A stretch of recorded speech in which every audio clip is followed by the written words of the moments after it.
प्रधानाचा मुलगा शाळेला जायचा रोज सकाळी. शाळेला जाता जाता राजवाडा वाटेत लागायचा आणि त्या प्रधानाच्या पोराला शाळेला जाताना बघितलं की राजा त्या मुलाला हाक मारून बोलवायचा, ए इकडे ये. आणि तो प्रधानाचा मुलगा आला की राजा त्याच्या पुढे 2 नाणी ठेवायचा. एक नाणं असायचं सोन्याचं, दुसरं नाणं असायचं चांदीचं. आणि राजा प्रधानाच्या मुलाला विचारायचा, ह्यातलं जे मौल्यवान नाणं असेल ते तू उचल, यातलं सर्वोत्तम मौल्यवान नाणं तू जर ओळखलंस तर उचललेलं नाणं तुला. आणि तो प्रधानाचा मुलगा मग एका हातात राजाच्या सोन्याचं, दुसऱ्या हातात चांदीचं. तो प्रधानाचा मुलगा चांदीचं नाणं उचलायचा. राजा म्हणायचा, प्रधान एवढा हुशार पण पोराच्या डोक्यात काय भेजा नाही, त्याला मौल्यवान काय तेच कळत नाही.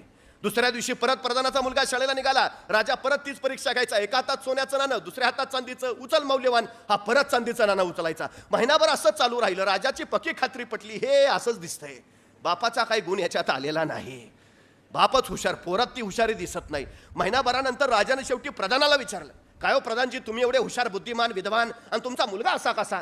प्रधानाने विचारलं, काय झालं? अहो म्हणजे तो रोज शाळेला जातो, मी त्याला रोज बोलावतो आणि रोज 2 नाणी हातात ठेवतो, एक सोन्याचं एक चांदीचं, सांगतो मौल्यवान असलेलं उचल, आणि तुमचा मुलगा चांदीचं नाणं उचलतो, त्याला मौल्यवान काय ते कळत नाही. अहो सोन्याचं नाणं उचलायचं सोडून रोज महिनाभर ते चांदीचंच नाणं मौल्यवान म्हणून उचलतोय, त्याला शिकवलंय का नाही मौल्यवान काय?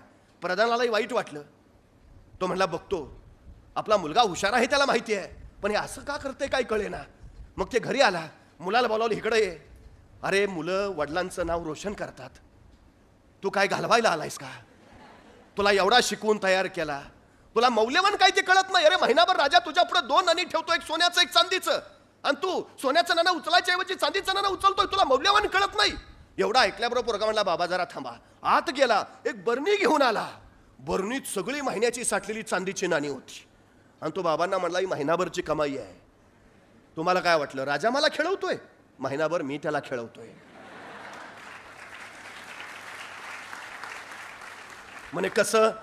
अहो बाबा, जर मी सोनं हे मौल्यवान नाणं हे मला माहिती आहे ना, पण ज्या दिवशी मी सोन्याचं नाणं उचलेन त्या दिवशी खेळ बंद होईल. एका सोन्याच्या नाण्यासाठी ही महिनाभराची चांदीची नाणी कशाला घालवू? बुद्धिमान असण्याची व्याख्या काय आहे?